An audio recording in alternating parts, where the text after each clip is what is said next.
Hello, everyone. Welcome back to the Unfoldlearning Podcast. This is your host, Kostav, an engineer turned into a school teacher, a trainer, facilitator, an HR person, and now pursuing this content creation journey with you all at the Unfoldlearning Podcast. Probably the last episode for the year 2024.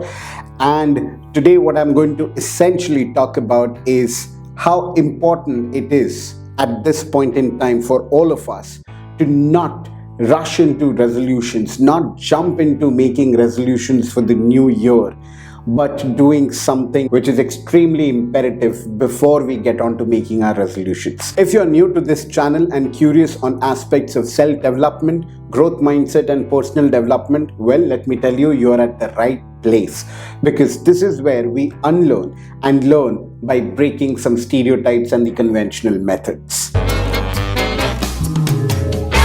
I've got a question for you all. How often have you made ambitious New Year resolutions only to see them fizzle out by the month of February of the new year, or max to max by the month of March? It's not your fault. Most of us are stuck in a cycle of setting goals without taking a moment to reflect on where we are and where we have been. Today, we are going to break this very cycle, because here's the truth. A meaningful new year doesn't start with resolutions. In fact, it starts with reflection. And in this episode, I'm going to show you how to do it in a way that is transformative, actionable, and deeply personal. Let me paint a picture for you all. Imagine you are walking through a dense forest. The path isn't clear and you're just moving forward step by step, trying to make it out. Then you find a clearing spot where you can pause, breathe, and look back at the path you have traveled. You notice the patterns, the obstacles you have overcome, the choices that you have made, and the choices that have brought you here. That clearing is called as reflection. Without it, we are just walking. With it, we are navigating. And therefore, in this content for today, I'd like for us to give ourselves an opportunity to not submit to the conventional method or the stereotypes and jump into making resolutions for the new year 2025 without spending enough time to reflect back on the year gone by. Because if you miss this, trust me, you will set yourself up for a failure. And I have burnt myself with this. Let me take you through a simple, immersive process which will help you with a meaningful reflection. Take notes while I share the steps with you. And also, by the end of this video, I'm going to tell you where to find some resources, templates that can help you with your reflective journey. Let's begin. What I'm going to share with you all are some steps that you can actually engage with. Do these exercise for yourself, and it's not going to take you more than 60 minutes or 75 minutes of your day. And if you engage with this, you are going to immerse yourself in a very reflective exercise, which will become a very strong foundation to set your objectives and the intentions for the new year. Step 1. Revisit your year with compassion. I would want you to look back into your year, not with any kind of judgment, but with compassion. Take out a journal or a piece of paper, or you can document it digitally, however you would want to choose, and ask yourself these 3 questions. What were the highlights of my year? Look back at your year and look through good, bad, ugly moments and identify the highlight that stood out to you the most out of the year. It could be 1 or 2, whatever stands out to you most. Remember, it's personal. The second question that I would want you to answer is, what challenges did I face and how did I really handle them? Think through those moments where you faced barriers, pushbacks, or you were pushed to the corner. What did you really do at those times? And at the last, ask yourself, what am I most proud of? It's extremely important when you do this reflection. You might get into the spiraling thoughts of, this did not go well, this was not right, this could have happened, this should have happened. Fair. But I'm 100% sure that in your year, You would have experienced moments, you would have experienced times which would have made you feel proud of yourself. And it's important to call it out explicitly and tell yourself that. Remember, this isn't a checklist to grade yourself, it's a mirror to appreciate how far you have come. By the way, what I'm sharing is the most simplest form of reflection.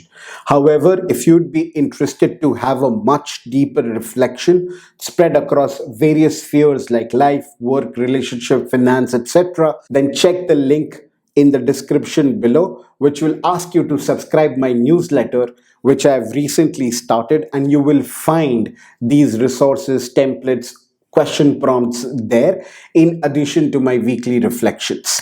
Well, let me show you a snippet of how my reflections look like. I actually went through all of these questions that you see.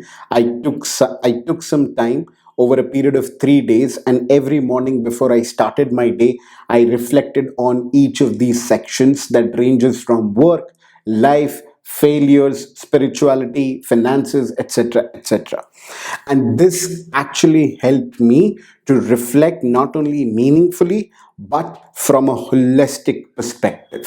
When I did this exercise, I realized that I was so focused on what I hadn't achieved that I forgot to celebrate moments of growth, moments of joy. Like, for example, launching the Unfoldlearning Podcast. I mean, after a lot of contemplation, I was able to start this journey. And through the process, in the hindsight, I lost that whole spirit of starting something new, of creating of my own, versus I was getting more and more inclined towards the idea of how will this grow, how will this scale, what should I do, what are more ideas, what could I have done, learned, etc., etc. But when I did this reflection, it was very important for me to go back to the moment where I realized that I want to do it, where I had a purpose, where I could rekindle with my purpose, and made myself feel that it's important to celebrate that moment where I could start. And today we are about 300 plus subscribers and probably more to come. But that's what this reflection did to me. Wins matter no matter how small they might feel to others or the world. They matter. And once you honor your wins, it's time to look deeper and not for regrets, but for lessons. And that's where we dovetail into the step two. Step two, extract lessons, not regrets. Every experience, good or bad, leaves us with something to learn. Instead of regretting what didn't work, ask yourself these questions. What did this year teach me? And the second question is, how can I use this insight moving forward? For example, maybe a failed project taught you resilience, or a difficult relationship reminded you about your boundaries. These lessons are your toolkit for the future. Quite often, when we face uncertainty, or when we are hit with a roadblock, or when we are hit with a challenge, we panic. But with such reflections, it is much easier during the moment of crisis or uncertainties to look back and make ourselves realize that this is not the first time that we are facing a challenge. We have faced challenge before, we have mitigated them, and this time is no different. We will yet again mitigate those challenge and overcome. Right? That's the intent of such kind of a reflection. And this is where the magic lies, because what you essentially are doing is, in your cognitive brain, you are piecing these lessons together to formulate a pattern, and that pattern essentially describes a lot of aspects about you and for you. And that will take me to the next step, the step three, which is identify patterns and themes. As you reflect, you will start to see recurring themes. Remember the question prompts that I gave you at the start, or even you can refer to the additional question prompts which I reflected upon this year, which you can find in the link below. You will see recurring themes. Maybe you have been saying a yes to a lot of things that you shouldn't have, or perhaps you have been prioritizing only work than over your self-care, or any other patterns or themes you'll be able to identify. These patterns reveal where you need to focus your energy in the coming year. Like, for example, when I looked into my reflections, and essentially I was able to identify those patterns in terms of work, life, career, learnings, and that includes creativity, etc., finances. And there were aspects which I kind of scaled myself on a 1 to 10, 1 being low and 10 being, the utmost. And when I did that exercise, I was able to identify, okay, which are those aspects that I thought should have been higher but are not. And also, I found aspects that I did not even consider I feel to be at a higher one. Now, the idea is, what is it that I would like to deliberate and be more intentional about? Once you have identified these themes or patterns, it's time to shift gears from reflection to intention. This is my favorite part. What I'm going to tell you, not many people will tell you. For the new year, do not set goals. Instead, set intentions. I repeat myself, do not set goals, but set intentions. In my first audio episode, I have spoken about this. You can check on the YouTube podcast space where you can get that audio. Why I'm saying this, you'll know it better. Instead of jumping straight into the goal setting, start with intentions. Goals are what you want to achieve, intentions are who you want to become. I hope you are able to realize how the horizon expands when you start orienting yourself in this way. The questions that you need to ask yourself are: question number one, what kind of a person do I want to be in 2025? What values do I want to live by? And the last one, how do I want to feel a year from now? Intentions create the framework, and your goals are a step towards that. Now, that's the nuanced difference that nobody kind of talks about. And this is what I would want to submit myself with to you all and to apply into your own experience. Now that you have these intentions, the question will be, how do we translate it into a reality? And that's the answer is with the systems and processes. These are your tools to beat procrastination, stay productive, and move consistently towards your future self. Here are a few ideas to get started with. Number one, daily routines. Create a morning routine, evening routine, and rituals that will align with your intentions. For example, if you value growth, dedicate 20 minutes of your time for daily learning. If you value spirituality, ensure that you're stepping outside of your house, getting engaged with some workouts, exercises, and some daily journaling or meditative practices. Number two, time blocking. Schedule your day with specific time slots for focused work or deep work, self-care, and relaxation. Be very intentional of how would you want to choose your time. Number three, accountability systems. Find a mentor, find a partner, join a community, use applications that are there to track your progress. And the last one is do these reflective check-ins. Set a periodic time, weekly, monthly, quarterly, and revisit your intentions and adjust basis the context that you are in, basis the situation that you're in. This will help you to keep it evolving and ensuring that if there is any course correction that is required, that gets incorporated.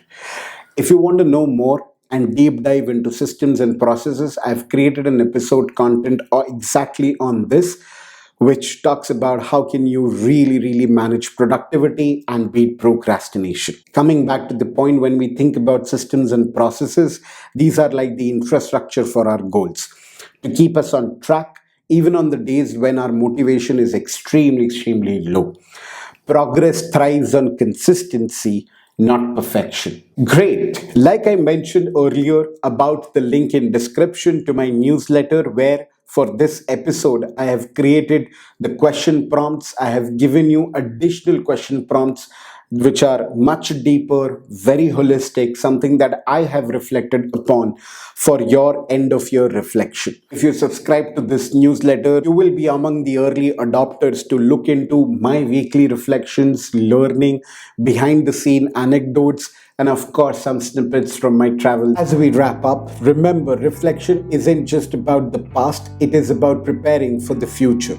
When you take time to reflect, set intentions, and build your systems, you step into the new year with clarity, conviction, commitment, and a deeper purpose with an actionable plan. Thank you for joining me today. Don't forget to like, share, and subscribe the Unfold Learning Podcast. This is your host, Kostav. Let me know in the comments below what were some of your biggest lessons or which question prompt made the most sense to you and how you are planning up your systems to keep yourself accountable and consistently moving towards your intentions and the goals that you would pursue. Until next time, keep reflecting, keep learning, and keep growing. I would like to express my gratitude to all those who have been a part of Unfold Learning Podcast, all those 300 plus people. Thank you for subscribing, and all those who are new to this space. I hope you would have experienced some value from what I delivered, and that will push you to subscribe to the channel, to like this video, and share with as many people as possible. Trust me, it is extremely encouraging when you are in such a pursuit of helping others to break stereotypes and grow and evolve. This is the last video for this year. I will meet you in the next year in 2025. And I wish you, your family, your people around, fantastic new year ahead. Until then, take care of yourself and people around you. Thank you for being there. This is your host, Kostav at Unfold Learning Podcast. I'll see you soon.